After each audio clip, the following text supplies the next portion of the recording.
Hello students, very good evening and welcome back to the Wisdom King. And today is the time when we are going to start unit second, Union and State Executives. So इसमें सबसे important question आता है what do you mean by the Parliament और define the Parliament of India and the powers of Indian Parliament. ठीक है, आइए फटाफट जान लेते हैं बिना टाइम को गवाए हुए कि पावर्स ऑफ इंडियन पार्लियामेंट अगर क्वेश्चन आता है या पार्लियामेंट्री सिस्टम आता है तो उसमें आप क्या लिखेंगे। ठीक है, तो पावर्स ऑफ इंडियन पार्लियामेंट में हम बेसिकली डिफाइन करेंगे कि इंडिया के पास जो है वो पार्लियामेंट्री सिस्टम है। ठीक है, हमारे पास जो गवर्नमेंट है वो पार्लियामेंट्री सिस्टम ऑफ गवर्नमेंट है।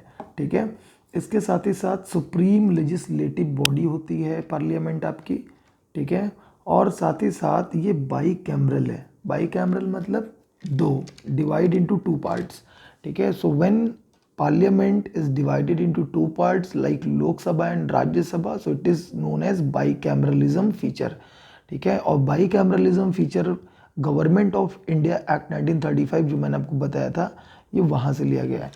ठीक है, तो आई होप कि क्लियर हो गया होगा कि अगर डिफिनेशन आ जाएगी तो आप क्या लिखेंगे कि India is a parliamentary system of government and the union parliament is the supreme legislative body in the country and the Indian parliament is a bicameral legislature consisting of two houses, the Lok Sabha and the Rajya Sabha. Very simple. अब आ गया ये parliament के जो आपके दो bicameralism है जिसमें एक राज्यसभा और एक लोकसभा है। तो आइए हम फटाक से इसको हम डायग्राम बना देंगे। थोड़ा सा एग्जामिनर भी ना हमारा ये कैप्चरिंग करेगा, ये सारी चीज़ें कैप्चर करेगा। ठीक है, तो आप फटाक से एक डायग्राम बनाइएगा पार्लियामेंट, लोकसभा एंड राज्यसभा। एक तरफ लोकसभा राज्यसभा लिखना। ठीक है, लोकसभा को हम बेटा हाउस ऑफ द पीपल के नाम से भी जानते हैं बिकॉज डायरेक्टली इलेक्टेड जो पीपल्स हैं वो वोट्स करते हैं लोकसभा के कैंडिडेट्स के लिए। और राज्यसभा में काउंसिल ऑफ स्टेट्स राज्यसभा को कहते हैं या वॉइस ऑफ द स्टेट के नाम से जानते हैं।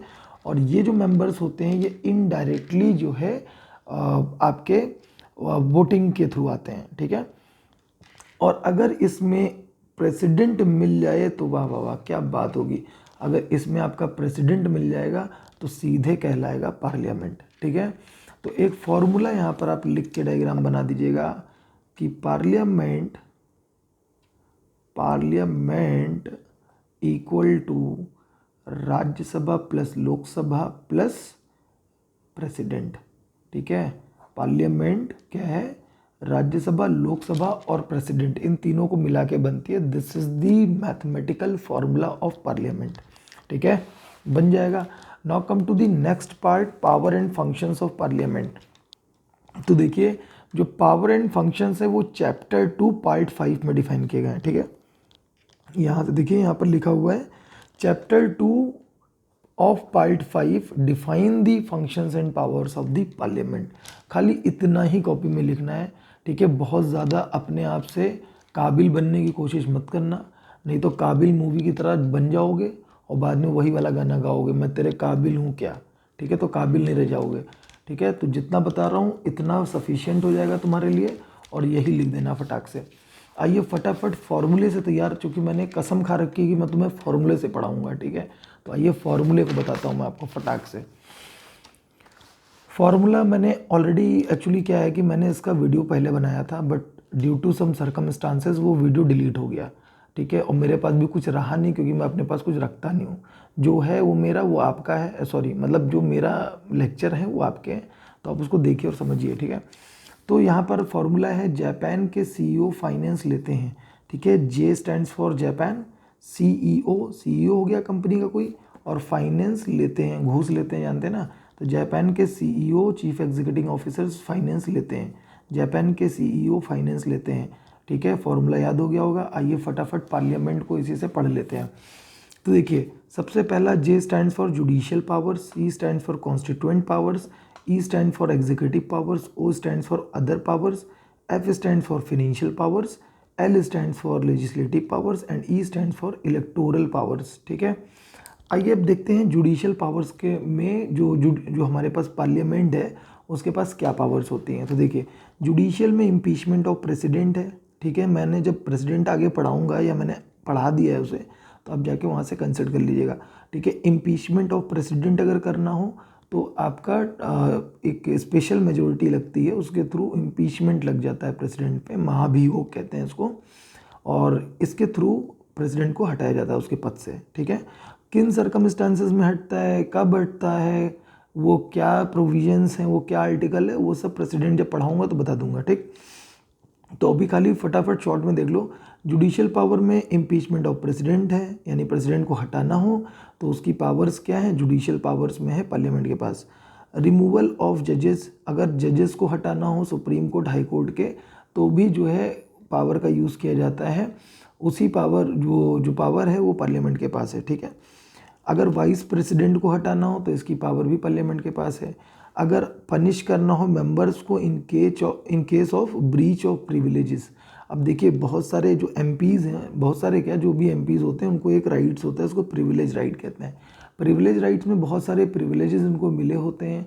ठीक है, लेकिन अगर ये अपने प्रिविलेज का गलत इस्तेमाल करें, ठीक है, अपनी पावर पोजीशन का गलत इस्तेमाल करें, कोई गलत इन्फॉर्मेशन जनता के पास कर दें, तो नो मोशन इनके अकॉर्डिंग, नो प्रिविलेज जो मोशन है वो पारित हो जाता है।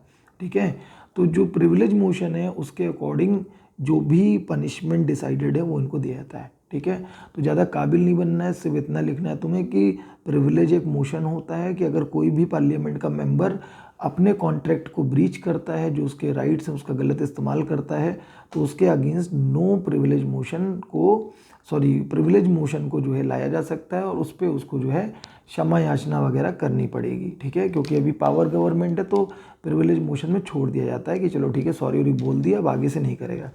उसके बाद देखिए कॉन्स्टिट्यूएंट पावर्स मैंने आपको बताया था कि यहाँ पर कॉन्स्टिट्यूशन में जो अमेंडमेंट की पावर है वो पार्लियामेंट के पास है। ठीक है, तो पार्लियामेंट के पास जो पावर्स हैं आर्टिकल 368 में, वो सिंपल मेजोरिटी, स्पेशल मेजोरिटी और हाफ ऑफ दी स्टेट जो रिकमेंडेशन है उसके बेसिस पे कॉन्स्टिट्यूशनल जो अमेंडमेंट्स हैं वो करती है पार्लियामेंट। ठीक है, तो कॉन्स्टिट्यूशन में जो भी चेंजेस हैं वो कॉन्स्टिट्यूएंट पावर का यूज़ करके पार्लियामेंट कर सकती है। Come to the third portion, that is executive powers.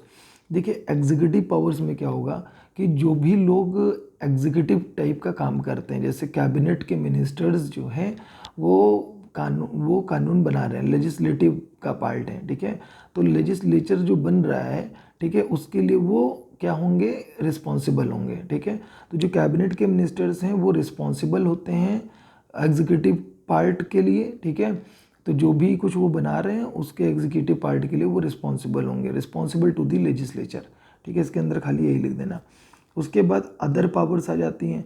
Other powers में देखो एमरजेंसी प्रोविजंस की पावर है। ठीक है, एमरजेंसी को लागू करना है, हटाना है। हालांकि ये पावर तो प्रेसिडेंट के पास है, लेकिन चूंकि जो पावर का डिस्ट्रीब्यूशन है वो हमारे यहाँ कुछ ऐसे है कि वो पार्लियामेंट के थ्रू ही होके जाएगा। ठीक है, या प्रेसिडेंट के रिकमेंडेशन पे या गवर्नर के रिकमेंडेशन पे। ठीक है, तो कुल मिला जुला के जो काउंसिल ऑफ मिनिस्टर्स हैं, जो एमपीज़ हैं पार्लियामेंट के, ये राय देते हैं अपने। ठीक है, ये जो है अपना जो भी सजेशन है वो देते हैं प्रेसिडेंट को। तो इमरजेंसी प्रोविजंस हो गए आपके। कोई मान लीजिए टेरिटरी है, ठीक है, कोई स्टेट का मर्जर करना है, यानी कि मिलाना है किसी क्षेत्र को, किसी स्टेट को क्या करना है, बाहर निकालना है, उसका नाम चेंज करना है। ठीक है, ये सब मैं आपको पढ़ा चुका हूँ। ठीक है, आप मेरे लेक्चर में जाके पीछे पास्ट में जाके देख सकते हैं।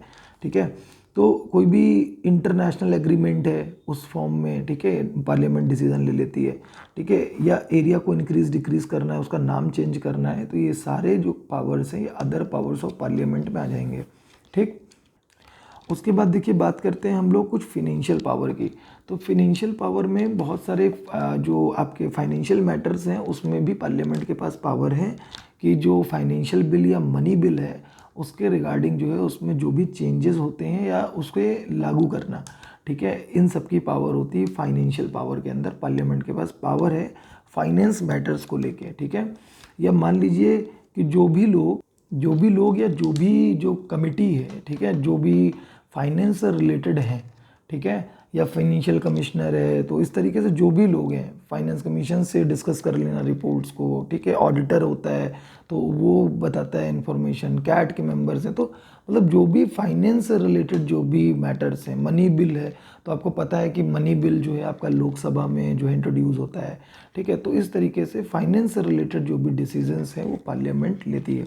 इसके अलावा देखिए फाइनेंस में खाली फिनेंशियल बिल या यही सब नहीं है, बहुत सारे फिनेंशियल डिसीजंस हैं कि एमपीज़ की जो सैलरी है, उनका जो अलाउंसेस हैं उनको कैसे मिलेंगे, हटाना है बढ़ाना है, जजेस की सैलरीज को बढ़ाना घटाना है, तो ये सब फाइनेंशियल मैटर्स में आ जाएगा। ठीक, इसके बाद देखिए लेजिस्लेटिव पावर। तो पार्लियामेंट के पास लेजिस्लेटिव पावर होती है बेटा।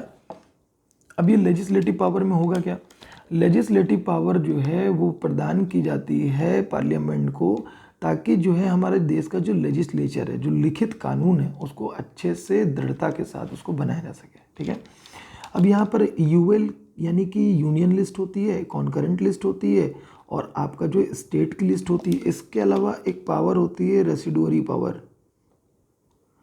ठीक है, तो रेसिडुअरी पावर, तो मान लीजिए कोई कानून, ये यूएल है यानी यूनियन के कानून है, पूरे भारत पे लागू होते हैं। कॉन्करेंट लिस्ट है, इसमें स्टेट अपने कानून और यूनियन अपने कानून मिलके बनाता है। ठीक है, और स्टेट लेजिस्लेचर जो है वो स्टेट के कानून अपने होते हैं। ठीक है, तो मान लीजिए यूपी जो स्टेट है, अगर इसमें जो भी कानून बनेंगे वो यूपी पे लागू होंगे। ठीक है, अदर जो स्टेट्स हैं उनके कानून उनके लेजिस्लेचर में लिखे होंगे और वही लागू होंगे। ठीक है, कॉन्करेंट में दोनों के मर्ज के कानून होंगे, दोनों मिल के इसमें कानून बनाएंगे। ठीक है, और रेसिडुअरी पावर का मतलब होता है कि बहुत सारे ऐसे कानून हैं जो भी बने ही नहीं हैं। ठीक है, और मान लो कभी कोई ऐसा मुद्दा उठ के चला है जो ना यूएल में डिस्कस है, ना सीएल में डिस्कस है, ना एसएल में डिस्कस है, तो उस मुद्दे के लिए आखिर कौन डिसीजन लेगा, तो भैया वो पार्लियामेंट है जो डिसीजन लेगी। ठीक है, तो लेजिस्लेचर का मतलब समझ लीजिएगा लिखित कानून। तो लिखित कानून में यूएल, सीएल, एसएल और रेसिडुअरी पावर आता है। इसके बारे में लिख के एग्जामिनर को बता दीजिएगा कि रोहित सर ने बताया था ऐसे ही। ठीक है, और उसके बाद जो है कोई दिक्कत नहीं होगी, नंबर भी अच्छा आ जाएंगे। अब देखिए इसके बाद लिखिएगा electoral power of parliament. Electoral power में पार्लियामेंट के पास बच्चों पावर है कि जो प्रेसिडेंट है इसका इलेक्शन कराना है, वाइस प्रेसिडेंट का इलेक्शन कराना है, इनको शपथ ग्रहण कराना है। ठीक है, इस तरीके के जो इलेक्शन से रिलेटेड काम है, ठीक है, शपथ ग्रहण छोड़ दीजिए, जो इलेक्शन से रिलेटेड काम है वो इलेक्टोरल कॉलेज होता है, एक कमिटी है जो इलेक्शंस को कराती है। ठीक है, ये इलेक्शंस जो हैं, जो प्रेसिडेंट से रिलेटेड, वाइस प्रेसिडेंट से रिलेटेड जो इलेक्शंस हैं उनको कराने की जो पावर है वो पार्लियामेंट के पास है, और इसी पावर को हम इलेक्टोरल पावर भी कहते हैं। तो आई होप कि आपको पार्लियामेंट समझ में आ गया होगा। ठीक है, अगर आपको समझ में आ गया हो तो लाइक और सब्सक्राइब करना मत भूलिएगा। इसी फॉर्मूले पे आपको मैं राज्यसभा और लोकसभा इसी फॉर्मूले पे पढ़ाऊंगा, तो इस फॉर्मूले को मत भूलिएगा, इसी फॉर्मूले पे, और ये टर्म्स को मत भूलिएगा, क्योंकि राज्यसभा लोकसभा में लगभग चीज़ें सेम है। अगर आप ये भी लिख देते हैं तो गलत नहीं होगा। ठीक है, राज्यसभा लोकसभा में कुछ ही चेंजेस होंगे जो मैं आपको बता दूंगा, तो उन चेंजेस के साथ आप लिख दीजिएगा। ये भी लिख देते हैं तो कोई प्रॉब्लम नहीं होगी।